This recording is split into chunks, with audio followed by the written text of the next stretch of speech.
lhe apresentar agora a segunda nomenclatura que é usada para os óxidos, e sendo que esta é muito mais utilizada para os óxidos iônicos, oxigênio ligado a metal. Essa nomenclatura é conhecida como nomenclatura de Stokes. E aí, observe que eu coloquei aqui como exemplo, todos os exemplos que estão na lousa são óxidos iônicos, o oxigênio ligado a um metal. Do lado esquerdo, eu coloquei aqui o oxigênio ligados a metais com NOx fixos. Vamos lembrar? Quais são os metais com NOx fixos? Família 1A, que é NOx mais 1. Família 2A, que é NOx mais 2. O alumínio, mais 3. O zinco, mais 2. E a prata, mais 1. São metais com NOx fixos, ok? Então, observe. Em todos esses óxidos, o oxigênio é 2-. O sódio, que é da família 1A, é 1+. E observe que eu estou usando aquela regrinha, primeiro, que a soma dos NOx tem que dar 0. 2 cargas positivas, 2 negativas. E nós estamos usando aquela regrinha aqui, ó, de inverter as cargas. Por isso que o óxido de sódio, porque essa regra na nomenclatura de Stokes, você coloca óxido de e coloca o nome do metal, óxido de sódio. Não precisa dizer o NOx, por quê? Porque o NOx, nesse caso, é fixo. Então, óxido de sódio.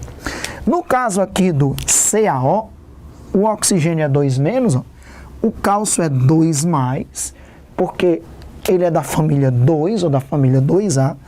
Quando os NOx podem ser simplificados ou cancelados, no caso aí, ó, não precisa colocar Ca2O2. Porque se você colocar Ca2O2, dava para dividir por 2, porque os óxidos iônicos são representados pela sua fórmula mínima, que é a fórmula com os menores índices inteiros possíveis. Aí Ca2O2 dava para dividir por 2, fica CaO.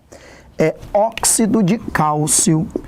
Então, observe que nessa nomenclatura de Stokes, você simplesmente coloca óxido de mais o nome do elemento químico, e se tiver NOx diferente, né? Se tiver NOx diferente, é que você vai colocar mais o NOx. Então, nós temos aí essa regra. Óxido de mais o nome do elemento químico. Não precisa dizer monóxido, dióxido, trióxido, tetróxido, nada disso. E não precisa dizer também quantos elementos químicos tem. Monoferro, diferro, triferro, dinitrogênio, alguma coisa desse tipo. Não precisa. Apenas óxido de mais o nome do elemento químico mais o NOx quando necessário, ok? Por isso que eu coloquei ali em vermelho. Aqui não precisa nesses óxidos da esquerda, porque o oxigênio está ligado a um metal com NOx fixo. Aqui, ó, o oxigênio é 2-, o magnésio 2+. O oxigênio 2-, o alumínio 3+.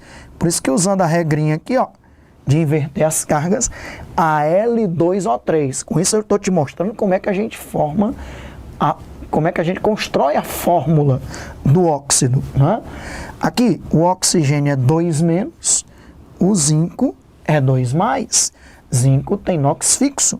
Aqui o oxigênio é 2-, a prata é 1+. Então, ó, ficou Ag2O. Agora vamos dar o nome de todos eles. Óxido de mais o nome do elemento. Óxido de magnésio. Óxido de alumínio. Tá vendo aí, ó? Nós vimos, usando a regra da IUPAC oficial, né? Trióxido de dialumínio. É um nome que quase você não vai ver. Você vai ver óxido de alumínio, usando aqui a nomenclatura de Stokes, que é muito indicada para óxidos iônicos, tá bom? Aqui nós temos, ó, óxido de zinco. no lugar monóxido de zinco, que seria pela nomenclatura oficial, simplesmente óxido de zinco. E aqui, óxido de prata. Pela nomenclatura da IUPAC seria monóxido de prata, não é? Você não vai ver esse nome, você vai ver esses nomes aqui, tá bom? Agora vamos para a direita, esses elementos agora têm NOx variável, tá bom? O oxigênio é 2-, o ferro é 2+. O oxigênio é 2-, o ferro é 3+. Por isso que nós vamos colocar os seguintes nomes: óxido de ferro 2, o NOx em algarismos romanos, e óxido de ferro 3. Esses nomes são muito mais comuns do que monóxido de ferro e trióxido de ferro, apesar de serem nomes corretos. Óxido de ferro 2, óxido de ferro 3, nomes muito mais usados. Aqui do mesmo jeito com o cobre. O oxigênio 2-, o cobre é 1+, oxigênio 2-, cobre 2+. O cobre tanto pode ter NOx +1 como +2. Então nós temos óxido de cobre 1, óxido de cobre 1 e óxido de cobre 2. Todos os óxidos que eu coloquei aqui na direita são óxidos com NOx variáveis. O chumbo, lembra que o chumbo pode ser +2 e +4? Então nós temos 2-, 2+, 2- para o oxigênio e aqui, ó, 4+ para o chumbo, 8 cargas negativas e 8 cargas positivas. E aí ele usou a regrinha de inverter as cargas, P2O4. Então nós temos óxido de chumbo 2, óxido de chumbo 2 e aqui o óxido de chumbo 4, ok? Beleza? Então com isso você já aprendeu duas regras para nomear os óxidos. A nomenclatura oficial da IUPAC e essa nomenclatura de Stokes, que é muito mais usada para óxidos iônicos, apesar de que, em alguns casos, nós podemos até encontrar essa nomenclatura de Stokes, que é mais usada para óxidos iônicos, sendo aplicada também para os óxidos covalentes. Então você vê que existem 3 nomenclaturas para os óxidos. Tem aqueles tipos de óxidos que são mais indicados, mas às vezes se utilizam outras nomenclaturas, as outras duas, para todos os tipos de óxidos, né? Então, aquela primeira nomenclatura, a da IUPAC, é mais usada para óxidos moleculares, mas pode ser usada para iônicos. A de Stokes é muito mais usada e muito mais adequada, como você consegue perceber aí, para indicar o nome de óxidos iônicos. Mas eu vou colocar aqui uma primeira observação, que em algumas vezes, e aí fique preparado para isso, ela pode ser utilizada até para óxidos moleculares. Como eu vou colocar aqui, ó, SO2 e SO3. E aí, nesse caso, usando a nomenclatura de Stokes, para esses óxidos que são moleculares, porque é o oxigênio ligado com a metal, como o oxigênio é 2-, o enxofre é 4+. Como o oxigênio é 2-, o enxofre é 6+. Então, nós teríamos aqui o quê? Nós teríamos o óxido de enxofre 4, tem que indicar o NOx, ó, e óxido de enxofre 6, ok? Então, poderemos encontrar isso em alguma questão, em alguns livros apresenta inclusive esse NOx, tá certo? Outra particularidade que eu quero colocar aqui para vocês, uma outra observação, é em relação a esse óxido aqui, ó, que na verdade é a soma desses dois. Nós vamos já falar disso, de um óxido duplo. Se você somar o FeO com o Fe2O3, nós vamos ter Fe3O4. Fe3O4. Fe3O4, ele é um óxido duplo ou misto. Nós vamos já estudar essas classificações desses óxidos. Então, veja bem, se ele é um óxido iônico, na verdade ele é formado por esses dois óxidos de ferro na proporção de 1:1. E aí, como eles estão numa proporção fixa de 1:1, ele é considerado um outro óxido. Na verdade, ele é a junção dos dois.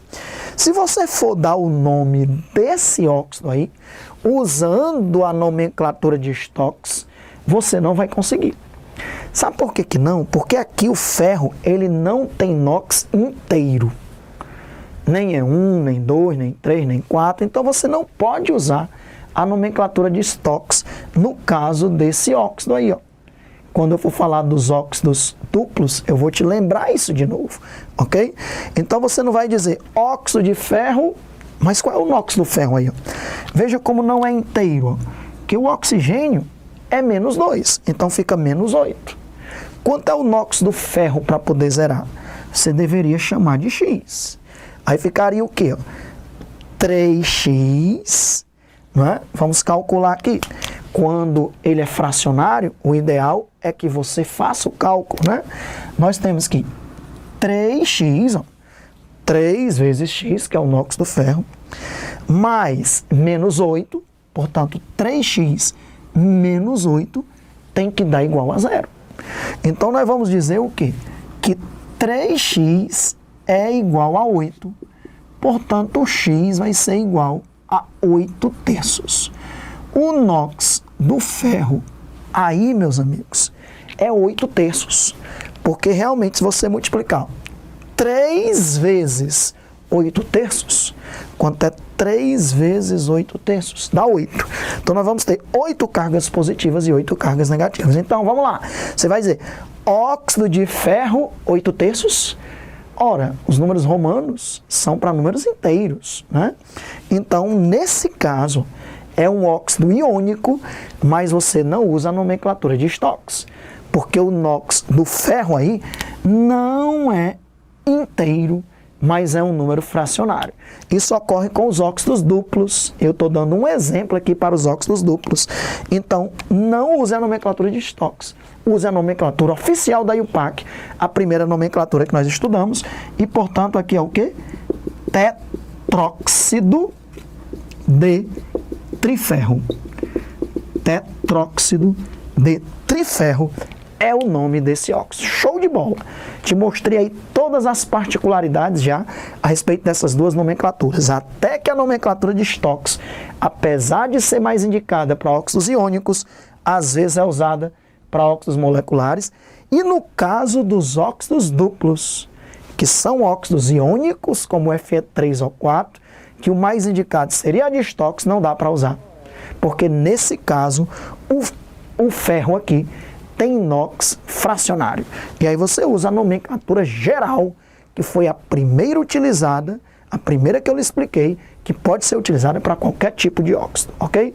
Só falta eu lhe explicar agora a terceira e última nomenclatura para os óxidos, com o mesmo rigor, com os mesmos detalhes que eu te apresentei nas outras duas. Vamos em frente. Terceira e última nomenclatura para os óxidos. Nós temos agora uma nomenclatura que também é utilizada na prática para óxidos que tenham metais com NOx variável. E aí, ao invés de colocar o NOx em algarismos romanos, nós vamos usar aquela regrinha, não é? Qual é a regrinha? Quem lembra? O menor NOx, você vai usar o sufixo oso, e o maior NOx, você vai usar o sufixo ico. Então, esta regrinha que nós vimos também para os sais, né? Ela também é usada para os óxidos. Então, vamos lá. Nós temos aqui o óxido de cobre 1 e o óxido de cobre 2. O óxido de cobre 1 é o menor NOx. Então, é o óxido, lembra daqueles elementos, né, que nós usamos o nome latino, cuprum, cuprum, plumbum para o chumbo, né? Então, aqui é o óxido cuproso, porque é o menor NOx. E aqui o óxido cúprico, porque é o maior NOx. Então, o sufixo oso para o óxido de cobre 1 e o sufixo ico para o óxido de cobre 2. Óxido cuproso e óxido cúprico. Aqui do mesmo jeito o ferro. O ferro ele tem NOx mais 2 e mais 3. Então, nós teremos o óxido ferroso e o óxido férrico. Sufixos oso e ico. Óxido ferroso e óxido férrico. Aqui finalizando para o chumbo tem NOx mais 2 e mais 4. Então nós temos óxido de chumbo 2 ou óxido plumboso, não é isso? No lugar de chumbo 2, nós vamos colocar óxido plumboso. Estamos usando os sufixos oso e ico. Então, óxido plumboso. E aqui o maior NOx, óxido plúmbico. Com isso, nós finalizamos os 3 tipos de nomenclatura que podem ser usados para o óxido, para os óxidos, a nomenclatura IUPAC, a nomenclatura de Stokes e essa nomenclatura para os metais que tenham NOx variável, onde ao invés de indicar o NOx, óxido de ferro 2 e óxido de ferro 3, você usa o sufixo oso para o menor NOx e o sufixo ico para o maior NOx. Finalizamos então a nossa primeira parte desse módulo de estudo dos óxidos, que compõe o grande módulo 6 de funções inorgânicas, e voltamos já já, agora com os critérios de classificação dos óxidos e também com as reações químicas importantíssimas que os óxidos sofrem. Um grande abraço, até breve, tchau!